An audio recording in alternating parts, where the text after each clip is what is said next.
Hi, Beck. How are you today? I'm doing well. How are you doing, Zeynep? I'm also fine, thank you. We're very happy you could join us today, especially in our new series where we focus on, how people conduct and cite research, especially radical and maybe even uncommon ways of doing so. Mm, But before we get into the specifics, we want to hear more from you. Could you tell us a bit about yourself and the work you're doing? sure. So my name's Beck Tench. I am a researcher at a new research lab in Harvard's Graduate School of Education. It's called the Center for Digital Thriving, and we are studying how technology affects teen mental health in both positive and negative ways. My background, my scholarly background is in contemplative practices, attention restoration, and the ways that digital culture kind of impacts our attention, and in particular studying restorative environments, kind of physical environments that help to protect and restore the sort of like harmful effects of technology. So at the center, I'm moving into a place that's a little bit more critically optimistic, but I'm coming from a place that's a little bit just plain old critical when it comes to the sort of socio-technical. Before all that, I was a designer in science museums. And so I have a very strong design background, which I'm sure we'll get into because it really influences the methodologies that I choose to use. I live on Bainbridge Island. Our research group is a remote team. We've got some folks in Cambridge, but we're all over the country. So that's right outside of Seattle. When we start researching things about our guests, the first place we start is never like the bio that their institution shares or never, let's say, the formal works they've published. The first place we always go to is either their own website or Mm. social media, because Mm-hmm. it's your voice, your style, your presentation.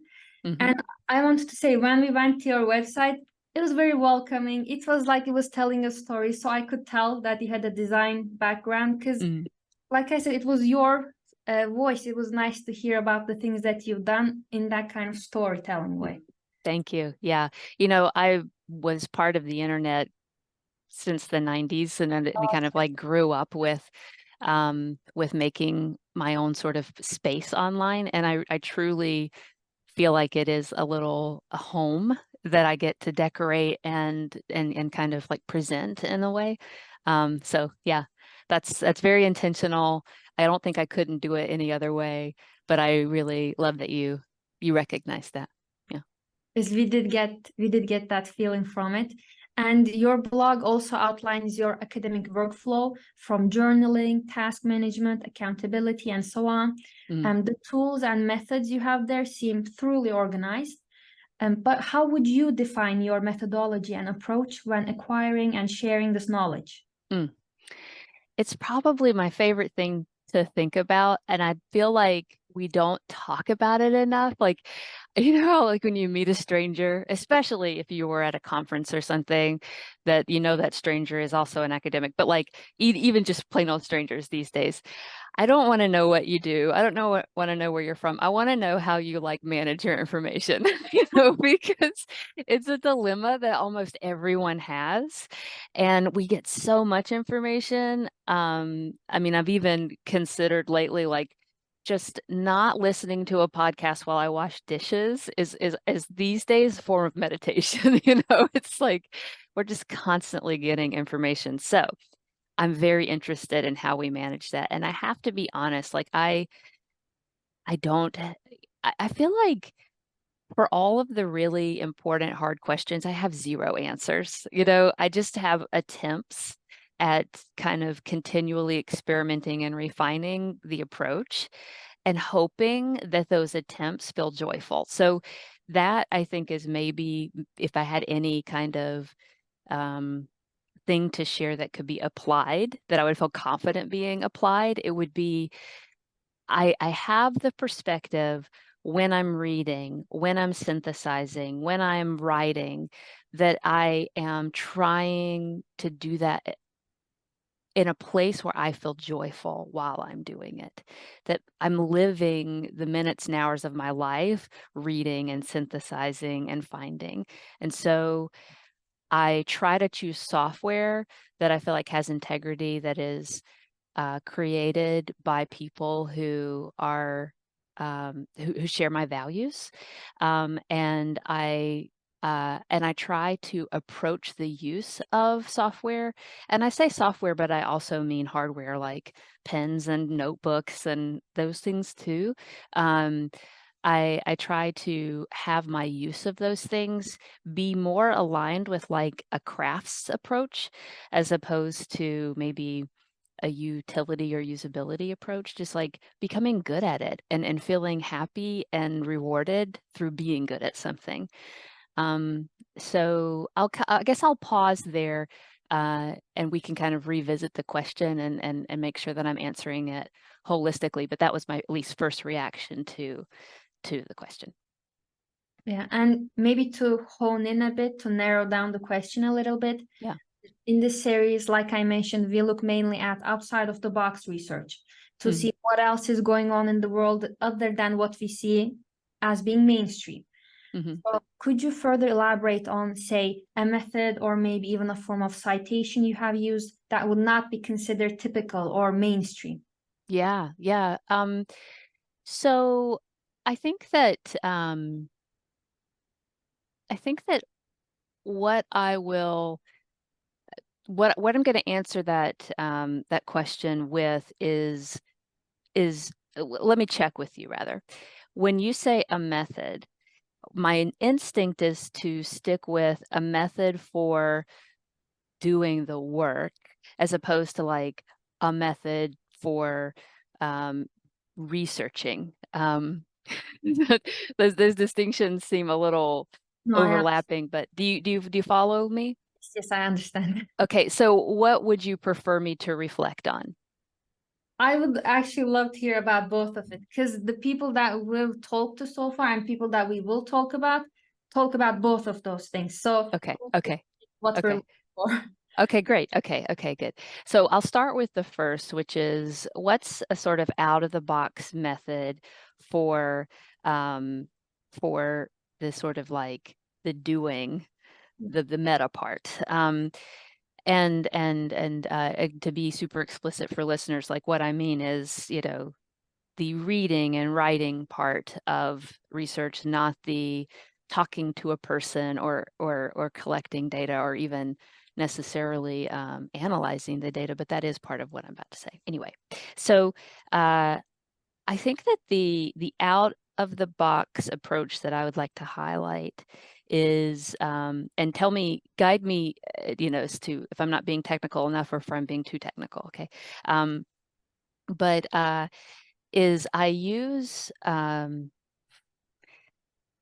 it's sort of an intuitive method for this first part, which is like, how big does the canvas need to be, and how big does the ink need to be? I think of it in terms of ink and canvas. So like, am I at a place where I need to have like a big Sharpie and a very small Post-it, or a big expo and a very big whiteboard?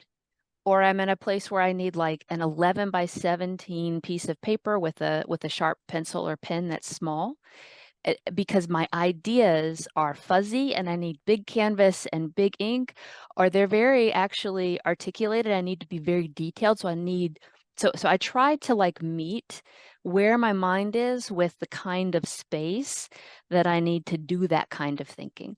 And then sometimes, of course, often that thinking is on the computer, not on, a physical device, although it really goes back and forth. And so when I'm on a computer, the software I need, and this is just, I think such a challenge because these things are changing all the time. In the software world, obviously the paper world's pretty stable at this point. And, so much of what we see, if you were like looking at, options for software, so much of what you see promises efficiency. And like, if you listen to the like story that the in the box approaches tell, it's essentially like record everything and there will be this magic in terms of insight. You know, you'll just sort of be able to kind of pull. It just doesn't work that way, because that's not how insight happens, for me at least. And so what I think my out of the box technical world perspective is that I see a lot of value in redundancy, and just like basically being anti-efficient with synthesis and learning and documentation. I do a lot of concept mapping. I use a software called Tinderbox for that. Are you familiar with Tinderbox?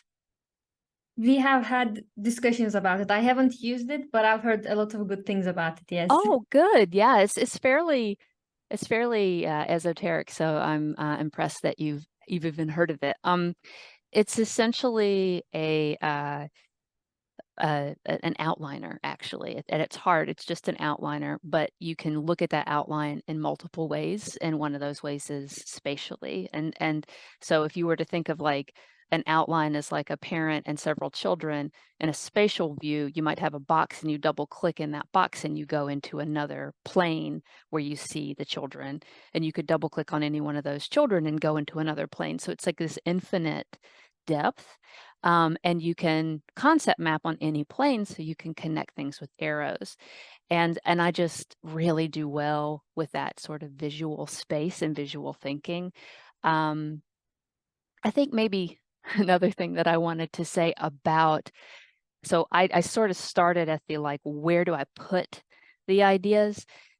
But one thing that I wanted to also say, maybe out of the box, at least in our world of like being smart, is that is the attitude with which I have, the attitude that goes into what I put down. So so I think that there's also just an enormous amount of courage, even if you're the only person that sees something, but especially if you're in conversation, to to to to basically like manifest, outwardly record, document an unsure thought. You know, like to make what you're thinking materialized into a space is scary for people who are smart and need to be perceived as being smart. And so I think also I have a very high tolerance for just like sacrificial thinking gets put out. It could be wrong. You know, we have that phrase, shitty first draft, for when we're writing, just like get it all down. Like I have that approach to to staring at a blank page. You just like get something down, get something out there, and knowing that having done that is going to give me material to then shape into something, and I will get to a place. But without that sacrificial first start, I can kind of like never get anywhere. So there's some answers, I guess, to that first part. And the second part, in terms of communicating what you have taught, what you have found to people. Mm-hmm. So I think that actually my instincts with the second part is less communicating what I found to people and more is I would say like where I'm out of the box. Well, I guess there are out of the box approaches there too. So I guess the two things that I would say is, one, when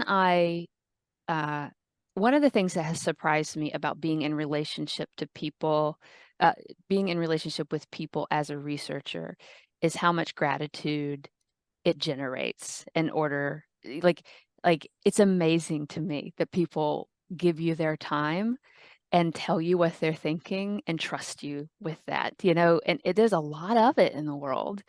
And so it's just this like, Oh, I feel talking to you right now. ah, For this- I love that. I love that. See, you know exactly what I'm talking. See, and I am doing that right now, right? Like I am giving you this time and we're doing this together and we're connecting.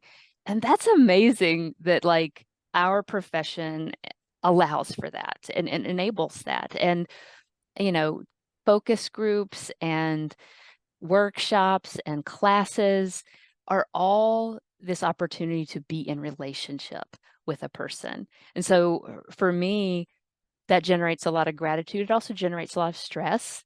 You know, it's emotional labor in that way, but it is it's really beautiful, and I think sometimes missed in the enacting of research that's what's happening here. We are playing out life in relationship to one another in this particular dynamic that looked in some ways sometimes is really beautiful. So there's that part. And then the other part, which is about how to communicate, I guess, and this is definitely coming from the bias I have towards design. Like I feel like we have an opportunity. It's the bar is so low in terms of the way that people communicate research to to to to extend some of that beauty into the presentation of what it is that you have to share. I remember when I first started like a real job as a designer, I was working for an engineering school and I tried to make the the faculty I was working with's presentations more aesthetically pleasing. And I was really shocked to learn like we don't like that to do that was not the goal for these engineers. They wanted to come across as sort of uh, like like the plainer and uglier it was, the more rigorous it seemed. And if you were to make it beautiful, it almost seemed maybe a little manipulative or too glossy. And so I think that one of the things that essentially what I want a reader to feel when they read something that I've written is that I care about them, that I put care into the work. Like I thought of them and I'm talking to them and I have a relationship with them across time. And uh, you know how it is when you read something and you feel held, but and you trust the writer for what, regardless of what it is. And we could do that as academics. I guess in teaching and in research and writing, I feel like I have a perspective which is, and it takes a lot of effort, but that that my work is my effort, and I'm doing that in a place where I'm holding the person that I am engaging with thoughtfully and with respect and reverence even. And I truly, I mean, I was just we just finished writing a 30-page report on some of the evidence-based practices that we're doing our lessons on, and that that work was done in that spirit, even though it's a co-authored paper and it's this is like basically a white paper. But I think we can recognize that when we read things that are written in that way. And even if we can't, the writing feels different. The process of writing it is more, for me personally, feels like it has more, I don't know if integrity is the right word, but it's certainly more the way I want to live. I see. And having talked about your work, the space that you occupy online, your doctoral study is reflected in your dissertation on designing restoration, protecting, and restoring our attention through participatory design, which, by the way, congratulations on passing your dissertation last year. Thank you. Thank you. There you explore how attention restorative theory may not be compatible depending on the environment that you're in. So what are the ways technology has been beneficial or maybe even restrictive in your own work? Yeah. Yeah. I mean, it's truly both. It's always and forever, probably, hopefully forever both. Like I certainly wouldn't want to only ever be bad because that's sometimes I think the direction that it would lean. You know, uh maybe we could talk a bit about generative AI in this Oh. in this answer, because I feel like it's actively influencing the ways that I experience my work in technology. So I feel like there are ways that okay, so my my dissertation work in part, you could, if you had a Venn diagram, and everybody has like a Venn diagram for their like dissertation. My Venn diagram would probably be contemplative practice, attention restoration theory, a specific theory in psychology, and then participatory design, and like what happens when you got all three of those together. And one of the things that contemplative practice offers the world of attention restoration is the fact that like it's a perspective on what happens when we slow down. Like if we're going to restore our attention, we need to get in environments that are restorative, and restorative environments have certain qualities, and some of those qualities have us to just sort of have our mind rest. But when our mind rests, what we know from the contemplative world is that it's not blissful what happens when our mind rests. It's actually a place where we can confront the things that we've been trying to not think about. So it actually can become a very uncomfortable place. And when we work, we're constantly hitting up against discomfort, hard things. And one thing that generative AI disables is our ability to just sit in that hard space, because we can evoke it to get through, which is awesome because we don't get stuck. But we never really practice what happens when we're stuck, because we can just sort of like chip away at the stuckness through a conversation with an ever-present chatbot. Hold on a second. So, so I think that I already see myself leaning on generative AI in moments of hardship to just sort of like, can't think of the word for this. Give me a synonym that means this, and the other, and I kind of get through that, instead of being in a place where it's just like, I don't know, and I have to sit and think. I could just imagine if we fast forward that becomes a weakness in my constitution, that I can't sit and think as well as I used to be able to do that when I didn't have the option of getting out of that discomfort more quickly. So that's one kind of negative I see in generative AI. And then a positive is in how absolutely patient a chatbot can be, and how when we're learning something, patience, at least for me, is such a rare thing. It's like learning and working is it's sort of like agitated and quick, and we're already too late, and we've got to hurry. It's very rushed. And so I feel like I learn best if I can say how I'm understanding something and get feedback on that, and then restate and get feedback on that, and restate and get feedback on that until I really feel like I understand it. And one of the opportunities I'm seeing in my own process around using generative AI is to basically say to it, like, teach me about this. Let me tell you what I've learned, and tell me where I'm wrong, and helping me to just like and I can't even imagine if I were to have done my dissertation or even just my doctoral studies with like ChatGPT 4 plus level of conversation.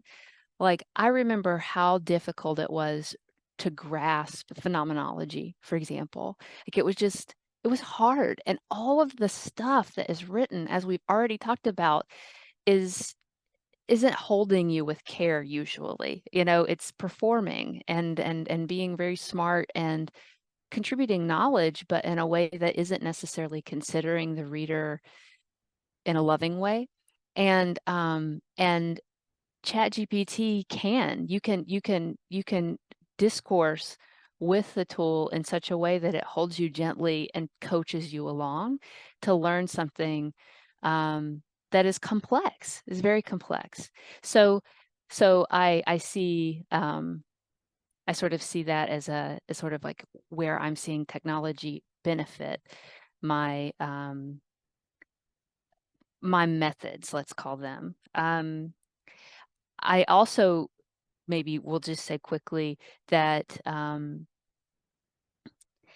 you know, pretty much anyone who studies anything intensely has an equal and opposite reason why they're studying it, right? So it's like for example, I volunteered at a local cooperative once, and I've never met more uncooperative people in my life. Like it was very clear that the people that were wanting to be involved in the cooperative wanted to do so because they struggled with cooperation at some like sub level. And so as a person who studies attention restoration and technology, the equal and opposite reaction to that is I really struggle with it. I wouldn't be so interested in it if I didn't. And so I also feel like, you know, my story of like being basically using this this place of resistance and kind of like agitation, feeling kind of like frustrated that I still get drawn to things at the end of the day, that I would rather be being a different person, that these are actually opportunities to be kind to myself and to just better understand what we're all experiencing. And to recognize, like, I actually have learned a lot about how to craft an environment that feels restorative to me. But it can be hard to see on any given day because it's a gradual shift. Thinking of how it feels to bike up a hill and how even when you're like, it can feel really hard to bike up a hill if you don't have a lot of cardiovascular health. And it can feel really hard to bike up a hill when you have a lot of cardiovascular health. It's just how fast you're going or how steep the hill is that makes the difference, but it can feel just as hard. And so I think that there's also just this level of like, I've done so much to create restorative environments in my own life. And if I were to have been able to like dip into this environment years ago, I would see a real difference. But right now, it's still hard to bike up hills. It's still hard to maintain my attention, even though I'm in an environment that I feel like actually is quite healthy for that in a lot of ways. So I guess what I'm trying to say overall is that I still really struggle with it, but the struggle may be different over time, and it's just hard to tap into that. Yeah, I loved hearing about this very personal side of your process, not just your thoughts around it, but also your emotions around it. Thank you very much for that. Mm-hmm. I had another question here that I love to hear about, as it may bring about a personal reflection again, but we can also cut it out if it seems irrelevant later on. Okay. Your blog reflects on Frederick Frank's The Zen of Seeing, where he explored the method to look at something and draw, and then draw it without looking away, which you were able to, which you instructed over Zoom. And an anecdote you provide is that Zoom removes the awkwardness, and I quote, "The whole experience is publicly private." I would love to hear more about these Zoom learning spaces, and how would methodology or its results change depending on when it's done publicly or privately? Yeah. Yeah, it's such an interesting question. You know, I work on a remote team, and we were just, you know, maybe a month ago all together in Cambridge, and I remember just so loving being in the space with them, and also realizing that if we were all to move there, like there is so much I love about my community and my home that I would lose. And so you essentially, when we have these conversations about what works well in technology and what works well in person, let's say, I feel like the best of those conversations end up in a place where we're basically like, crap, we can't have both. Like we want both, and they don't actually both go together. So I feel like this is a good example of that. So I've taught the Zen of Seeing in person and on Zoom. And if Frederick Frank were here, I wonder what he would think about teaching the Zen of Seeing on Zoom. I don't know, but so much of what he is trying to tap into. So to give a little context, this drawing activity, the underlying thesis of it is that drawing something in a way that you're very, very intensely focused on it and looking at it, so focused and looking at it that you're not even looking at what you're drawing, that is a way to transcend the sort of individual nature that we're all caught up in, and you actually become the thing that you're drawing. That's his thesis. So if you were to draw a flower, you would actually share existence with that flower through this intense seeing of that flower. So trying to teach that in, like, let's say a design class in an information school, they're not coming to the class to learn how to transcend through drawing. That's definitely a surprise.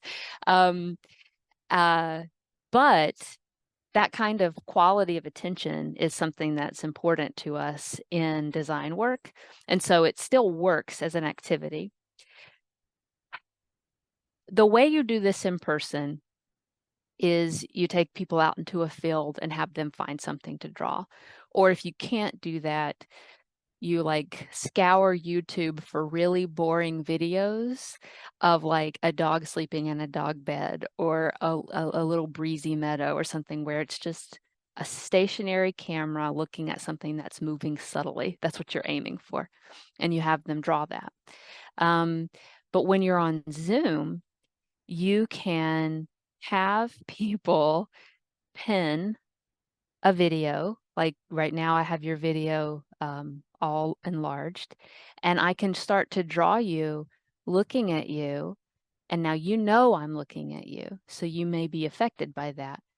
It's still not the same as if I were this far away from you in person and staring at you. That would activate you, I'm sure, more than maybe you're already activated.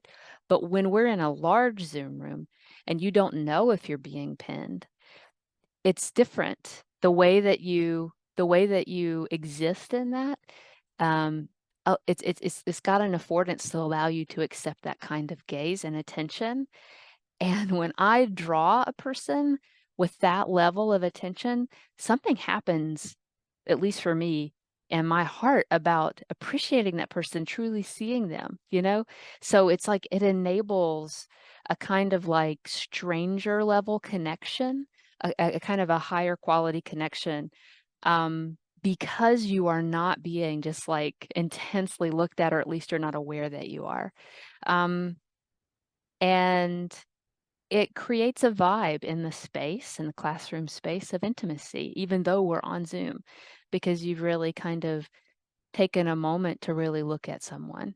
And so it works really well. I could imagine a very advanced group doing it in person and it working really, really well. But that's very rare space where you could get people doing that. You just feel too self-conscious, right? You couldn't get out of that space. So yeah, does that answer your question about the publicly private? Such an interesting, or privately public, I can't remember which direction I went with that. Publicly private, yes. Publicly private, yeah. Does that kind of paint that a little bit better for you? Yeah, I didn't expect it to go in that direction, but it went in a better direction than I thought it would. Good. Yes, and my final question. Mm-hmm. As a practitioner who approaches life with an attitude of constant practice and ready forgiveness, as you put it, what can we as students learn from this approach? How can we incorporate it into our own work?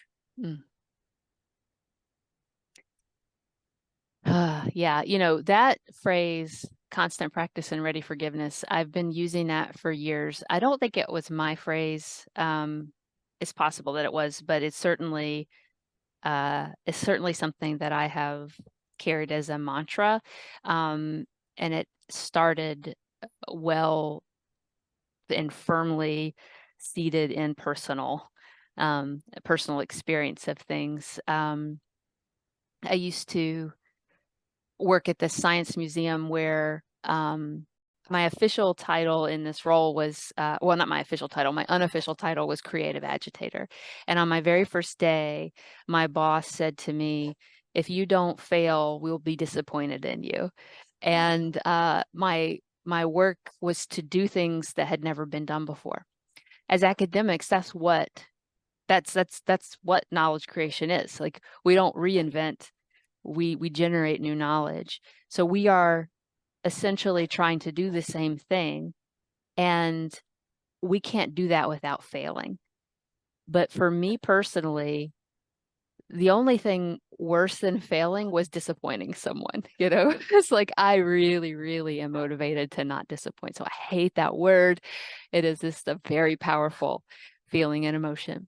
And so so a way that I kind of dealt with that setup in terms of having to fail on purpose in a job was I actually did a bunch of things. That's what led me to contemplative practices, but was to have this mantra that was, I'm always, always trying something, and I'm always, always failing.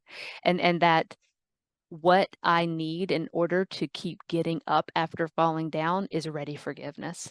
I need this personal grace. And so it was just a way to frame learning and growth and trying things that might not work.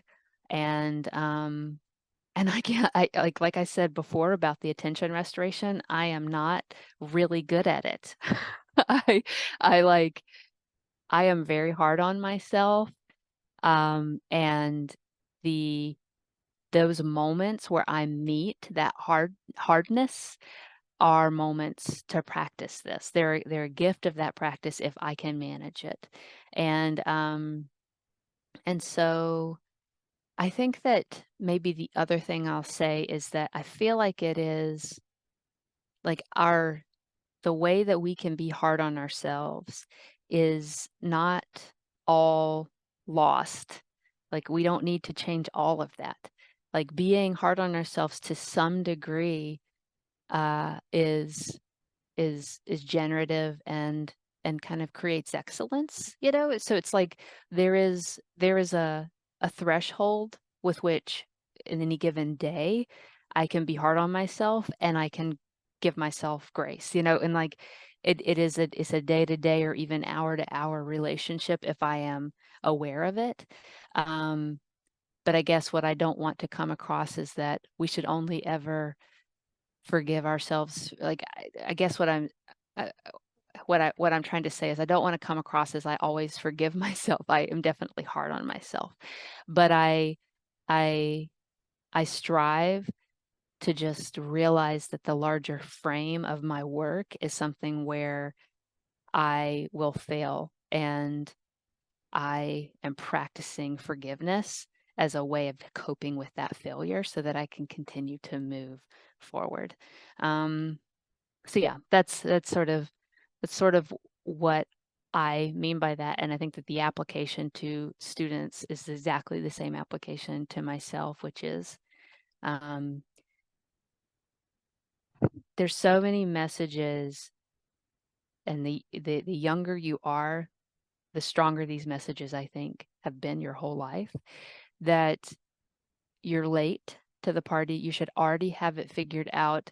Everyone is thriving, just not you. And this sort of like system that we have that gives us information right now, it's social media, but before that it was TV, and before that it was radio, and before that it was books, like that kind of thing. It did not like cycle through, it added up. And so what young people are dealing with now is more intense. I saw this video once of an Olympian doing some like gymnastics routine in the 60s and then one doing a gymnastics routine now. I know. It's insane how much more you have to do now, you know? And so I guess constant forgiveness is also a way, or ready forgiveness, constant practice, ready forgiveness is also a way to cope with these messages that there's something wrong with you, because it's sort of a little bit of an antidote to that. So I would love for young people, my students, and the people that I work with in research to realize like there's nothing wrong with you. And if you feel like you're failing, there's something that you can do about that, which is just to try again. So yeah, I'll stop there. But I feel like it is a good, it's a pretty good message to carry forward. I still, it's weathered the time well. No, what you said about, trying and failing, being so hard on yourself, and maybe how we should change our perception of those things. I'm sure 100% anybody that's listening to this is going to relate to that, especially students. Even in my classes, we talk about this a lot.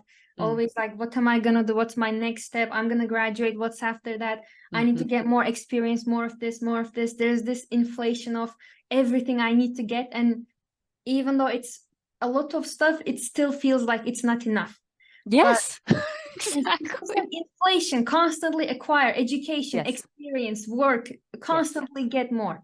Yes. Yes. That's why I appreciate what you said there. Thank you. Mm-hmm. And thank you for bringing not just academic and formal, but also a deeply personal reflection to us. So thank you for your participation. Oh, thank you so much. Your kindness and your attention and your questions are just so thoughtful and a joy to participate in. Thank you very much.